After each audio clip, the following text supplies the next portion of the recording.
absolutely terrific as it comes to reporting information that they have, things they may have witnessed, things they may have seen, turning over video that has really helped us further the investigation and aid investigators.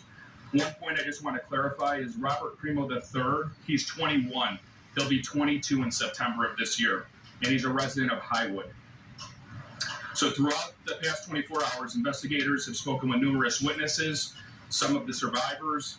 They've had the opportunity to review numerous video clips, both from cell phone video recordings and fixed cameras in the area, and they've conducted a number of other follow-up investigations.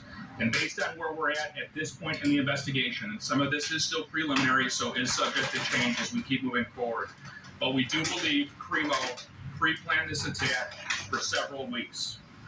He brought a high-powered rifle to this parade. He accessed the roof of a business via a fire escape ladder and began opening fire on the innocent Independence Day celebration goers. The rifle was purchased in Illinois, and the information we have thus far is that it appears to have been purchased legally by Crimo. During the attack, Crimo was dressed in women's clothing, and investigators do believe he did this to conceal his facial tattoos and his identity and help him during the escape with the other people who were fleeing the chaos. During the attack, we believe that Crimo fired more than 70 rounds from this rifle into the crowd of innocent people. Following the attack, Crimo exited the roof, he dropped his rifle, and he blended in with the crowd, and he escaped. He walked to his mother's home, who lived in the area, and he blended right in with everybody else as they were running around, almost as he was an innocent spectator as well. He borrowed his mother's vehicle. We issued an alert yesterday afternoon. Chief Jogman provided the vehicle information and Crimo's information.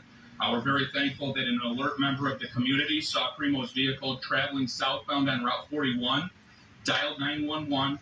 An alert North Chicago police officer spotted the vehicle, waited for additional backup units to arrive, conducted a traffic stop, and they were able to safely apprehend Crimo with no injuries to the officers.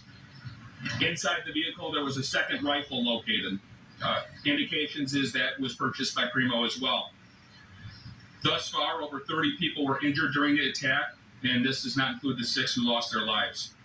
Right now, Crimo remains in custody at this time. There are no indications that there was anybody else involved in this attack. By all indications, it appears Crimo was acting by himself. The Lake County State's Attorney's Office has been with us from the ground level. They're with us this morning. They were with us through the night. We continue to review the information. Investigators are still developing leads and very critical information. Once we're at a point where we're ready to review all of that information for charges, we will sit down with the state's attorney and review for criminal charges. I'm going to turn this over to the mayor, and then I'll be back up to answer questions. Mayor, thank you. Thank you. Today is a day of grieving together, a day to pause, a day to remember those who left us, those who were injured, and for strength for our community. Several vigil and prayer services are taking place today, both inside and beyond Highland Park. They are as follows. The Community Church of Lake Bluff, 117 East Scranton Avenue, Lake Bluff, will hold a prayer service today at noon. The service will include prayer and music at Christ Church on the corner of Route 60 and Waukegan Avenue in Lake Forest. Trinity Grace Church and Christ Church has organized a community prayer gathering at 3 p.m. at Trinity Grace Church, 1506 Half Day Road, Highland Park. Everyone is welcome. Highland Park Presbyterian Church, Trinity Episcopal, and other area faith leaders will hold an ecumenical community prayer vigil today at 7 p.m. at the Highland Park Presbyterian Church, 330 Laurel Avenue, Highland Park.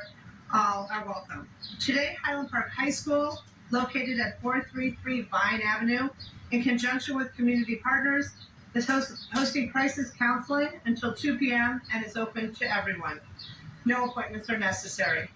Additionally, a family assistance center will open tomorrow, July 6th at noon to provide support services and crisis assistance to those who were directly impacted at the parade.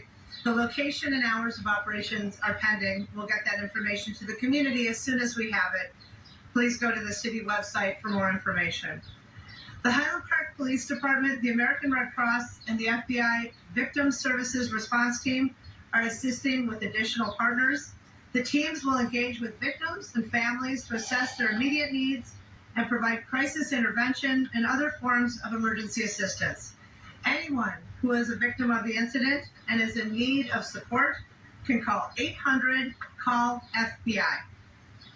I know what a generous community we are a part of.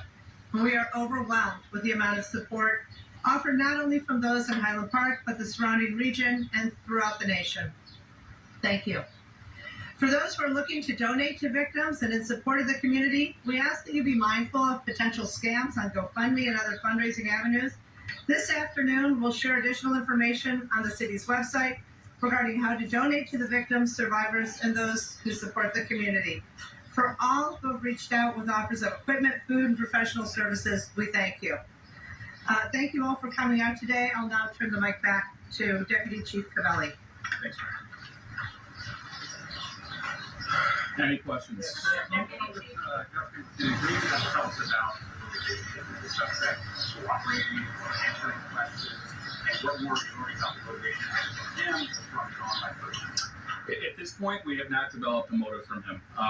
Investigators are very much furthering the investigation. They have been in discussions with him. I don't have anything to say about motivation thus far because it hasn't been provided.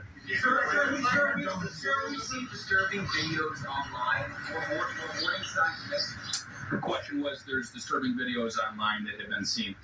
We are reviewing those. Those are going to be a part of any investigation efforts by our task force investigators, Highland Park Police. We'll look at them and we'll see what they reveal. So,